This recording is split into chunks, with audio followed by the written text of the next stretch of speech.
Hey guys, gals, Ted from Pewview Farms here. October 3rd, Saturday morning. We're over here at the 492 haybine, and we're going to start doing our second cutting baleage. Basically, I want to go over this thing, make sure it's serviced one more time before I head out into the field.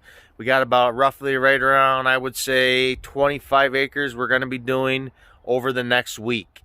So I just want to hit all the grease zerks on this, check all the gear oils, check the belts and stuff like that, any wear parts to make sure that there's not going to be any issues. And being that in the past, when I first started doing this hobby farming deal and stuff like that, was fairly new to a lot of this stuff, I needed YouTube just for specifics to guide me along and move faster. And there is not much video footage of these New Holland older style haybines, just about them. You know, I mean, there's lots of videos of people out there working them and stuff like that, but I don't think there's an actual specific video out there pointing out the grease zerks. So that's what we're going to do today. We're going to point out every grease zerk on this haybine. We're out here on the left side outside part of the haybine. We do have one grease zerk over here, and it's basically for this bearing that is right down in there. As you can see, that bearing. That is the bearing that sits on this reel. So this reel will spin nice and freely and evenly. So we'll hit that. And normally it's just a customary procedure. If you grease these machines regular, you're only going to have to go through and give probably each of these grease zerks probably 3 pumps. Alright, you can see we got grease coming out of there, so that's perfect. That's number 1. We're ready to come off. And if I'm not mistaken, there is a grease zerk in this tension spring right here. And that's basically just for your float of your head. The tighter you got that spring, the more buoyancy that's going to be when you're riding over bumps and curvatures and the lay of the land. I don't mess with this. I do hit that grease zerk. It's right there. As you can see, it's spun backwards, so it needs to be spun, but I don't. I just hit grease into it every once in a while, but I do not adjust that spring. Okay, now that the tractor's off, there are a ton of points in here that need to be greased. Tons. There's all these spline universal joints right here. There's some right there. There's some back there. Let's see. We got grease on these roller. Well, we'll just call them some type of bearing for this belt pulley. I'm going to hit that chain right there with a little bit of chain lube. And then there are a ton of gearboxes in here that you need to check. So that would be your fill area right there. That would be your check plug. And I'll show you guys basically, once you pull that check plug, you want to see your gear oil, usually an 80-90 weight oil, come out of there. That means that that gearbox is filled up to the proper amount to make sure that this is running okay. And there is more gearboxes in here, but this is a crucial one right here. This is a wobble box, and this is a very crucial piece of equipment on this machine. Without this, you're going to have a lot of troubles, and this is a very costly fix right here. This mambo jumbo mess. Okay, first 2 grease zerks we're going to hit are these 2 universals right here. That one and that one. And you know, if you're familiar with grease zerks, which 98% of you people that watch these videos know 10 times more than I do, know what these grease zerks do. Well, like I said, it just keeps these universals oiled up, greased up, so there's a lot of rotation in here. So I usually hit these 2 first, so we'll do that quick, and then I'll move on to the next. Okay, as you can see, we got these 2 right here. They were pretty easy to get to. This one here, my grease fitting on the grease gun, which I use the actual Lock and Lube accessory.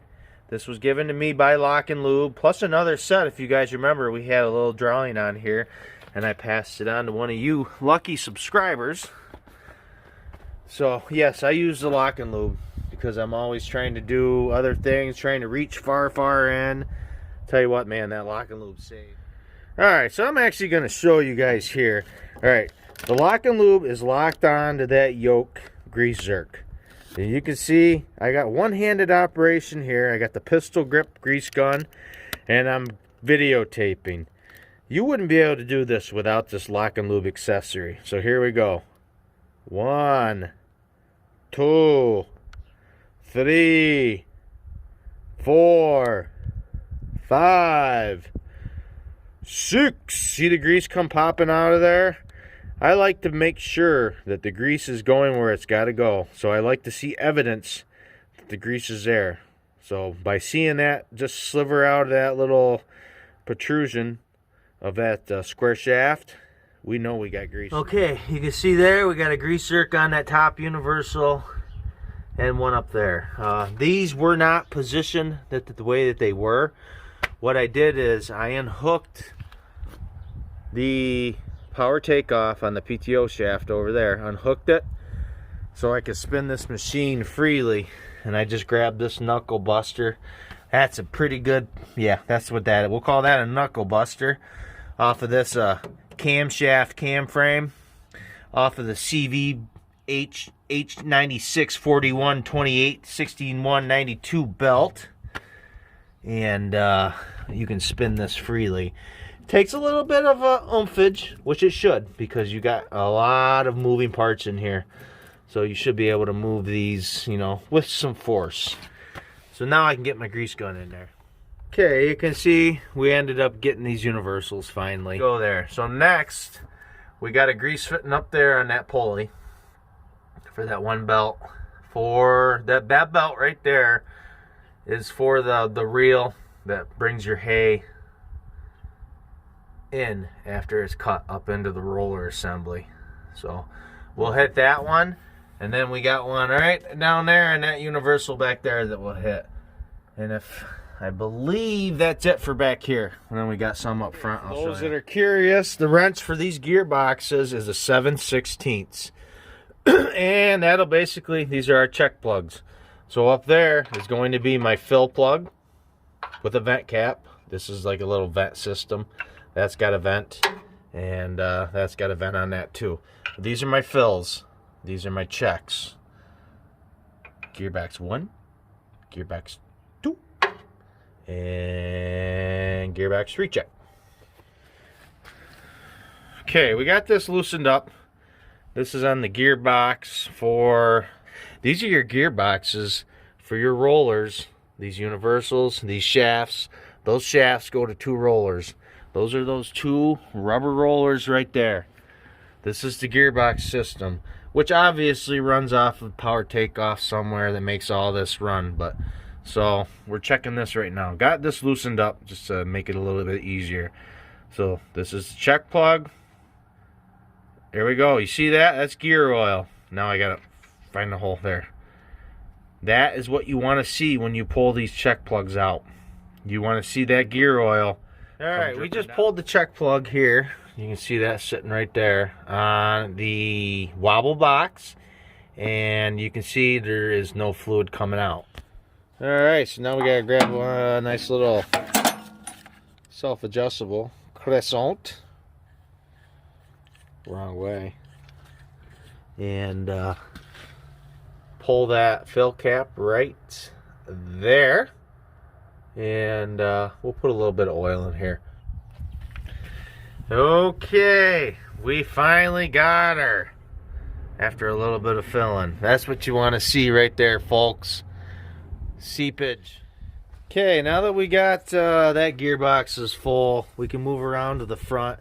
And there's 1, 2, 3, 4 more grease zerks I'll show you guys that we got to hit.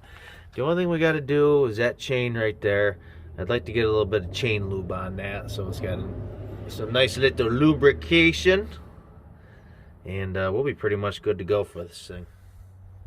Alright guys, walking around to the front of the machine over by where the power takeoff is. Here's another nice little compartment, hidden compartment, and this contains all the pulleys for your belt to run this reel. There is a grease zerk right there, just like the opposite side, for that bearing for that big yellow reel right here that helps take the hay and push it into the rollers. So we'll hit that one. Okay guys, as you can see, New Holland was pretty generous right here. And basically when you see these little labels like this is their definition of a grease gun / grease zerk. And right there, well, we got these two right here. We got one on that universal right there, which is spun the opposite way. So we'll do the same thing. We'll turn this machine so we can catch that grease zerk with the lock and lube accessory. And we got one on that slide shaft yoke / whatever. So we'll get that one on there. So there's another 2 grease zerks right there. And this is underneath the machine where your arm is, right there. This is your arm right here with your power takeoff that runs through this tube of steel right here. So those grease zerks are underneath this arm. Okay guys, down here is probably my least favorite part of greasing this machine. This is when I do have to crawl down on the ground and get, yep, right there. And there is a grease zerk on the bottom of that. So that shaft, because that moves very vigorously, and that shaft has a grease zerk. So we got to reach under there and get that one. Okay guys, this is your power takeoff that hooks up to the tractor. It actually fell off. I had it sitting right up there on that little landing strip right there. We got 2 grease fittings here on, would be this universal, and we got a universal on that end right there. And in this little hole here, there should be a grease fitting to lube this shaft. So the last 3 grease fittings of this machine, and this machine has been 100% serviced, ready to mow today. Alright guys, the 492 haybine is fully serviced. Like I said, the last couple grease zerks were right up here on the power takeoff, both of these universals. And there's a little slot into that slide shaft right there that needed a little bit of grease too. And last but not least, and I forgot, this jack stand, there's a grease zerk right there. Basically just keep a little grease just to keep this little shaft here honest. So we are all set to start. Alright guys, gals, I hope that video was kind of informative for those of you who really are new at this, new at the hay binds, new at making hay, new at servicing equipment, or have been servicing equipment all along and maybe been doing it wrong. Probably not very many of you, if any, like that, but hopefully that helped you guys out. Like I said, there's a series of critical grease zerks that need to be hit on this machine. Very important for its maintenance and its longevity. So that's why we do this. We try to do this between every mowing. Try to hit the grease zerks, check the fluids, check the chains, belts, everything like that. Because as a hobby farmer, there's not a huge budget in this stuff, and you make this equipment last as long as you possibly can. You say, I can't afford to go out there and spend $20,000 on a nice, 9-foot disc bind. You know, we use this older equipment, make it work to our advantage. So that's how you do it. Preventative maintenance. So I hope that helped, guys. Guys, check out, there's going to be some other videos coming this weekend. We're going to be doing the baleage. There'll be some videos of mowing. There'll be some videos of raking. Videos of baling with the KR125 Krone baler. And there will be some videos of wrapping with that awesome H&S humdinger right there, baby. We'll do some line wrapping. Guys, I hope you enjoyed the video. If you did, please do me a great big favor. Will you like the video? Will you comment down below and subscribe to our channel, guys? I look forward to talking to y'all real soon.